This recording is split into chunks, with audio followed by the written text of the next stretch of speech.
Welcome to NarrativeNook audio tales where enchanted stories come to life. If you enjoy our stories, please subscribe, like and share to support our channel. Enjoy listening. Blinked, trying to clear the fog in her mind. He's so hot today. All the big shots kept raising toasts to him, and he just handled them like it's nothing. He's so smart and charming. He was already hers, but her heart still fluttered for him. He's so hot. Honey, you're really hot tonight. I love you, she confessed to him thanks to liquid courage. Ren smiled, and dimples formed on his cheeks. The divider in the car rose. What would happen in the back seat would stay in the back seat, and there was no need for the driver to overhear it. Besides, she's tipsy now. If she does anything inappropriate, it's for my eyes only. Ruka started moving around. She cupped his chin and brushed her finger across his face. Eventually, she played with his dimple. You're so handsome, she praised. Ruka puckered her lips and kissed his cheek. Ren watched her lovingly as she got handy with him. He liked to see her doing what she wanted sometimes. All he could see was her. Ruka started yawning when they were almost home. Ren noticed that. He looked up from his iPad and put it down, then he patted her head. She looked at him languidly. We're almost home. Wake up, he whispered. Oh, we're getting home soon. She nodded. All right, I'll stay up. I'll sleep after I get back home. I don't want him taking me to the bedroom. He's still hurt. Ruka didn't realize that Ren was smirking.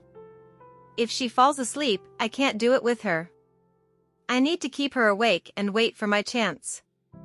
Ruka got out of the car and went into the living room. She told Ren, I'm getting a shower, then I'm going to bed.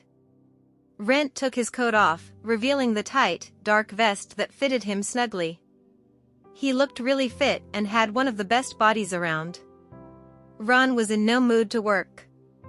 He wouldn't miss any scene of seeing her tipsy. It's gonna be a nice night tonight. Ruka washed up quickly just so she could sleep early, but Ren opened the door and joined her halfway through. Ruka wanted to scream. I guess no sleep for tonight then. Ren thought that a tipsy Ruka was a succubus. He was looking forward to their wedding night. It's gonna be awesome. The ever-diligent Elijah came to Ren's house early in the next morning, holding a stack of files. Usually Ren would have come down at 7:30, but it was already 9, and there was still no sign of him. There was no sound coming from the master bedroom, so all Elijah could do was wait. I guess it's normal that he delays work to spend time with his wife. Ren came down all dressed up at 9:30. He told the servant, Ruka's not having breakfast. She'll have an early lunch. The servants nodded quietly. It's not that she won't. She can't. You have to limit yourself, sir, Elijah bravely suggested. Ron turned around and gave him a glance. Don't you have work to do? You don't get to tell me what to do in private. Elijah was just concerned about Ren's health.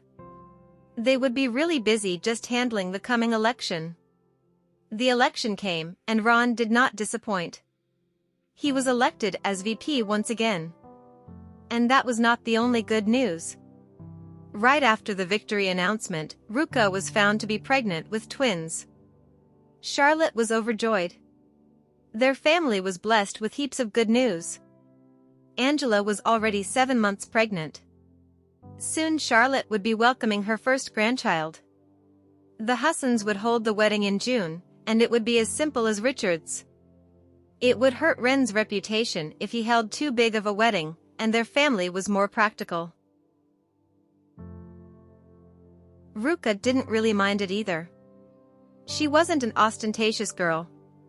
Having the man she loved with her was the most important thing. The wedding was a just formality where their friends and family could witness their love. Elliot, Anastasia, Arthur, and Sophie joined the wedding.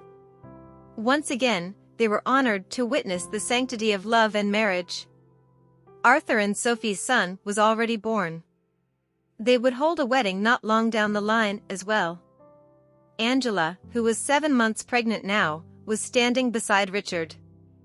After they went into the banquet hall, the ladies took up a quiet room and talked about child rearing. Anastasia was the most experienced of all. Her daughter was already 6 months old, and she took good care of her. Angela looked at the baby girl on the screen, and she longed to see her own too. The doctor told her that she was pregnant with a girl. She's so chubby and cute. Does she cling to you, or her father? Angela smiled. Her father. He holds her most of the time, so I get more time to myself.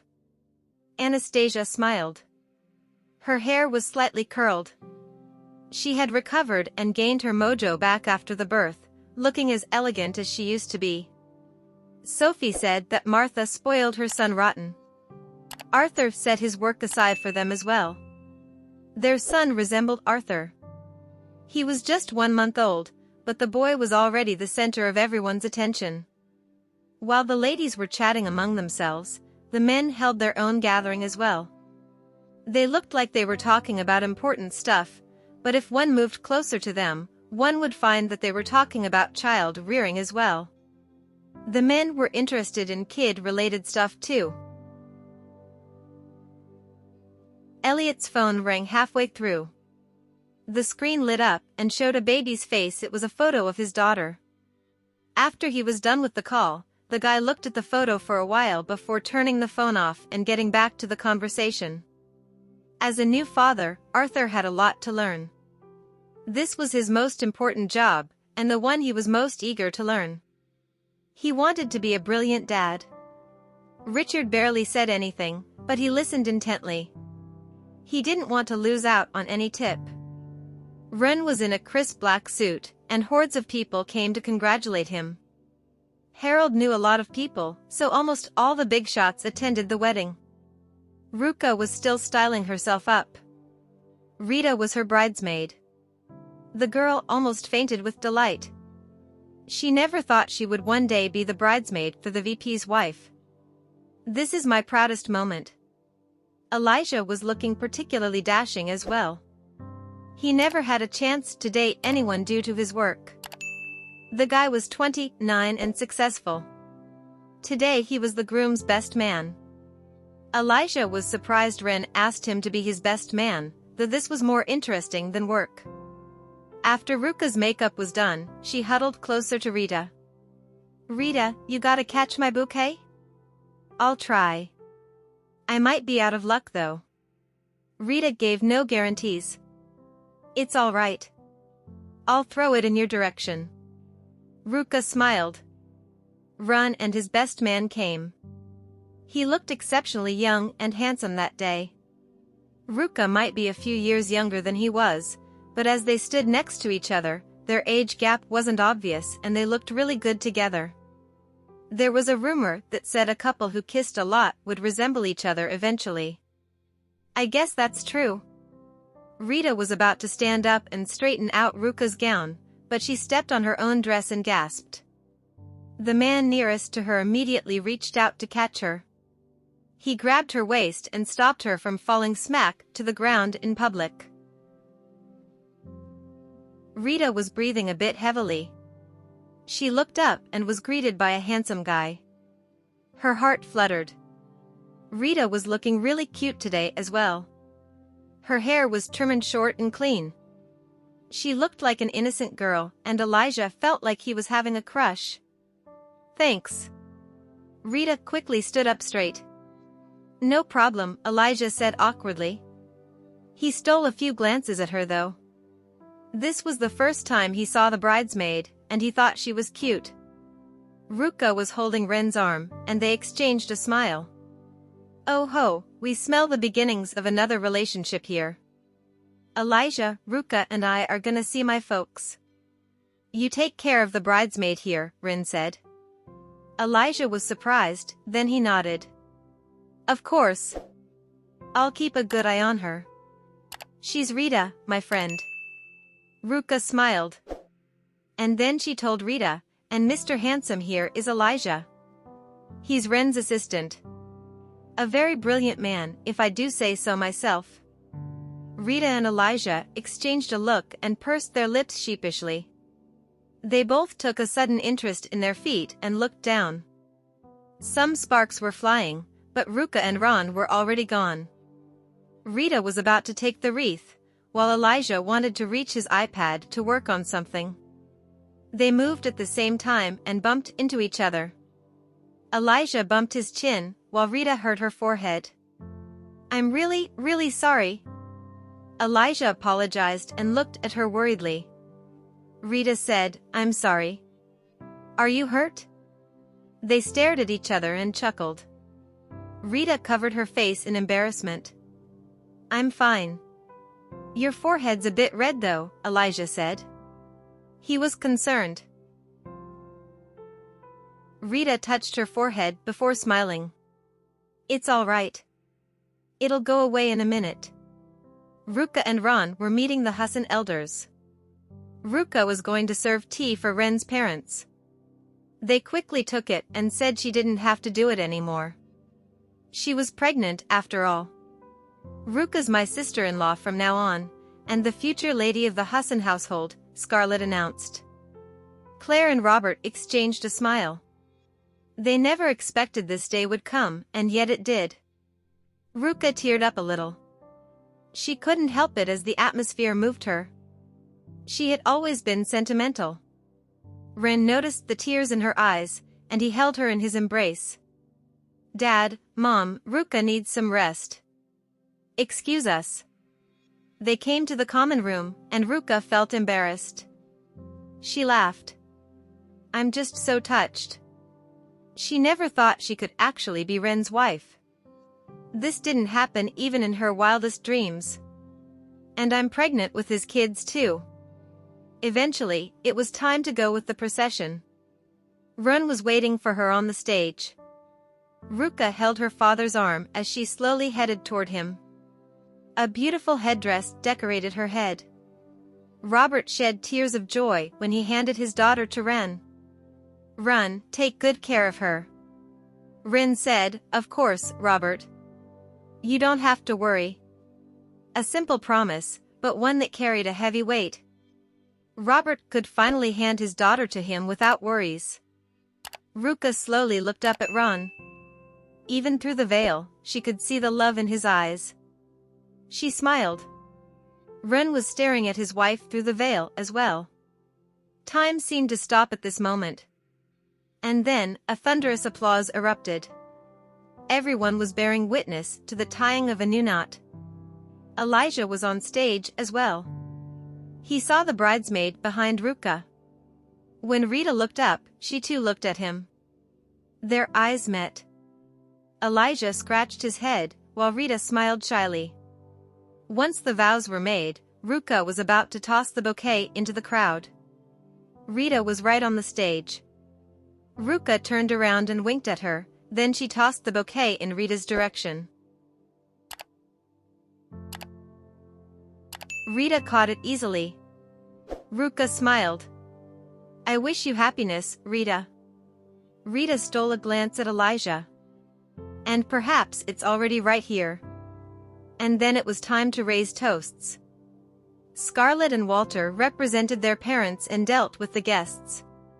Ren and Elijah went with them. Ruka just got pregnant, so she couldn't drink or walk around, hence she and Rita went to the common room. "Ruka, is Elijah taken?" Rita asked shyly. "He's single. Ron said he's too busy to even have a girlfriend." Ruka smiled. She knew Rita was interested in Elijah, and she was more than happy to match them up. "Really?" Rita's eyes shone. "Rita, Elijah's a nice guy. You can consider him." But will he date me?"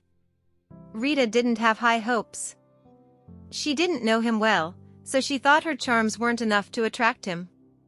"Rita, you're beautiful. Trust me. He'll love you," Ruka encouraged her. At this moment, Elijah and Ron came back from a round of drinking. Elijah's face was a little red. Since Ren wasn't drinking, he had to do the job himself. It was a happy day, so he did it gladly. The three couples took up one table. They were all looking really great, and everyone was attracted to them. It wasn't every day that three high-profile couples showed up in the same place. The banquet wrapped up at 8. There was no entertainment, nor was there any need for it. Ren was already an important enough figure without anyone hyping him out. The people with kids were already going home to see their children. Rita was about to leave, but then someone said, "Ms. Sommerfield, I had a bit too much to drink. Can you give me a ride?" It was Elijah. He had been keeping up with Rita. The liquid courage from the alcohol he had gave him the push he needed to tell Rita what he thought. "Sure, no problem." Rita was excited that she could help. She drove all the way to Elijah's house. Rita's driving was a bit wild because of how excited she was. The moment they got to Elijah's house, he got out of the car and puked into the grass. Rita blamed herself for this, and she also felt sympathetic toward him. While they were on their way here, Elijah told her he was living all by himself. His parents weren't around. "Why don't I stay for the night, Mr. Jackman?" "I can help you," she asked. "You'd do that for me?" Elijah felt his stomach churning from how much he puked. He needed someone to care for him. "Of course. As long as you want me." "Of course I'd want you. I'm honored you'd stay just for me," he answered right away. Rita smiled. "Okay. I'll be taking care of you then." Rita called Ruka 1 week later. Ruka had just woken up from a nap. Rita sheepishly told her about the news. She was dating Elijah. Ruka was delighted to hear that Elijah is a really reliable and responsible guy. "I'm happy for you, Rita," she congratulated. Angela gave birth to her girl about a month later, and Richard was finally a father. The Myers and Lloyds were delighted to finally welcome their first grandchild. Richard was usually a calm and collected man at work, but he scrambled to hold his daughter when the nurse handed the baby to him. He carefully held the baby and looked at her. She was sleeping after crying so much. His heart melted. "How's my wife doing?" "She's taking a break. You're not allowed to see her at the moment." The nurse told him what Angela said. Richard was amused. He did want to go inside, but since Angela made that order, he waited until she was done taking a break. Angela felt a weight being lifted off her shoulders after giving birth. It felt like she just finished her duty. Daphne was beside her, crying. Her heart went out for Angela, and Angela had to console her instead. "Don't cry, Mum. I'm not crying, and I'm the one who gave birth. It must have been painful for you." Daphne was a successful businesswoman, and she really loved her daughter. She'd do anything if it meant her daughter wouldn't get hurt. A smile curled Angela's lips. Back in the operating room, she swore she would never get pregnant again, but when she saw her daughter coming to this world safe and sound, crying without a care in the world, she forgot all the pain she had suffered. All she felt was contentment. It was like she just did the most important thing in her life. She had enough rest from the 1 month of confinement. The whole family was willing to take care of the baby, so she had a wonderful time. Angela came back looking healthy and glistening. At a quiet coffee shop in a mall, a woman with a resume in her hands was sitting at a table. She closed her eyes in frustration and anger. She just got refused by another company.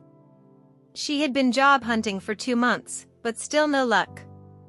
This woman was Victoria. Ever since she was fired from the translation department, she had been waiting for news of Ren's failure to get re-elected. Reality didn't go as she wished, of course. Now he and Ruka were in a different world than she was. She had used all her connections to get into the translation department and spent all her time on work. Eventually she made it to department head, but now her father was taken down and she too was fired. Ever since then, she could only job hunt at private companies. Falling from heaven hurt her a lot. She scoffed at most job offers, but she couldn't provide the recruiters with her past experience, so all she got were offers for regular positions. It wasn't what she wanted. Eventually she broke down, and she regretted what she did. Why did I stake my future on a man I might not even get to have in the end? It was too late for regrets, though. She played all her cards, and it resulted in a mess. After she was booted out of upper society, nobody would tell her any news about Ren and Ruka, even when she tried to ask. All she knew was that they got married. He loves her so much. They're gonna be really happy. He didn't date anyone until he was 33 years old. All just for her. His love for her runs deep. No matter how much she wanted to deny it, the peak of her life was gone, and it would never return. Her strongest backer had fallen. The summer sun shone brightly on a landmark hotel in the city center. It gleamed a brilliant golden, shining on the city. A woman in a red dress stood before President's suite number 8808 with a card in her hand. The woman took a deep breath and closed her eyes in an attempt to hold her fury back. Finally, she unlocked the door. The key card reader let out a beep, and she kicked the door open. Before the people inside could react, she whipped her phone out and recorded the messy room, including the couple on the bed, who were sleeping in each other's embrace. The woman on the bed let out a scream. The man opened his eyes and pulled the woman into his arms. He glared at the woman who was taking a video. "What are you doing, Queenie? Stop recording. My fiancé and my sister just betrayed me.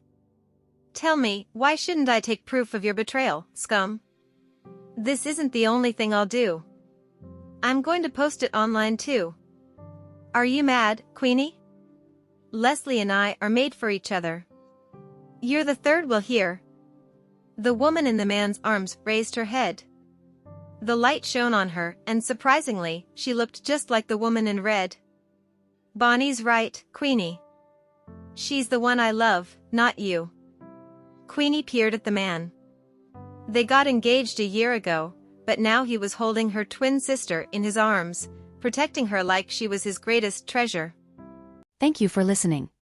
If you have enjoyed this story, please like and share so others can see it too. Also hit the subscription button and notification bell so you can be notified on our next release. Thank you for your support. God bless you.